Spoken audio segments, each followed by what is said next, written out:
Alam mo ba? Laman ng balita noong 2025 ang impeachment complaint laban kay Vice President Sara Duterte. Katunayan, itinuring niya itong impeachment year pero hindi natuloy. Ngayong 2026 naman, ang dati niyang katandem noon na si Pangulong Ferdinand Marcos Jr. ang nahaharap sa reklamong impeachment. Pero sa totoo lang, hindi na bago ang impeachment ng mga pangulo sa ating kasaysayan. Mula sa 17 pangulo sa kasaysayan, 6 na pangulo ang sinampahan ng impeachment. Pero isa lang ang napatalsik. Ito ay si dating Pangulong Joseph Estrada. At 25 taon na ang nakararaan ngayong araw, nanumpang Pangulo si Gloria Macapagal Arroyo. Gloria Macapagal Arroyo, Vice President of the Philippines, do solemnly swear that I will faithfully and conscientiously fulfill my duties as President of the Philippines. Bagamat nag-convene ang impeachment court, hindi ito natuloy sa pagsiklab ng Second People Power or in short, EDSA 2. Pero paano naging Pangulo si Arroyo dahil sa isang envelope? November 13, 2000, ipinasa ng Kongreso sa Senado ang Articles of Impeachment.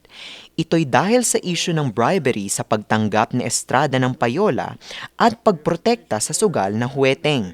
Idagdag pa ang ill-gotten wealth nito mula sa kickbacks, betrayal of public trust at paglabag sa konstitusyon. December 7, 2000, nag-convene ang impeachment court. Noong January 16, 2001, sa kasagsagan ng impeachment trial, nagbotohan ang Senado kung bubuksan nga ba ang pangalawang envelope. Sa kasagsagan kasi ng impeachment trial, mayroong 2 envelope ang isinumite ang prosekusyon bilang ebidensya laban sa Pangulo. Ang unang envelope na binuksan ay naglalaman ng mga dokumento ukol sa payola sa weteng, mga kickbacks, government contracts na konektado sa Pangulo at marami pang iba.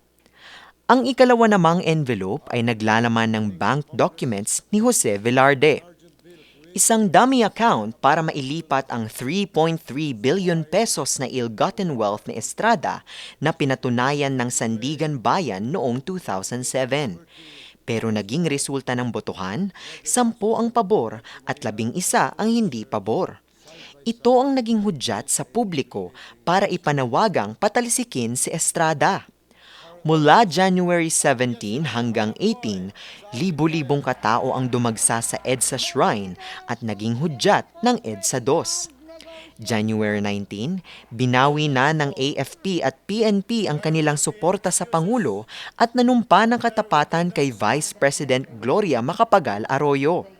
January 20, umalis sa Malacanang si Estrada at nanumpa bilang ikalawang babae at ika-14 na Pangulo si Gloria Macapagal Arroyo. Bagamat naging kontrobersyal din ang pamumuno ni Pangulong Gloria Macapagal Arroyo, pinatunayan muli ng mga Pilipino na kayang magkaisa tungo sa iisang layunin. Meron ba kayong trivia na nais malaman? I-comment na yan at ito ay aming aalamin. Ngayon, alam mo na!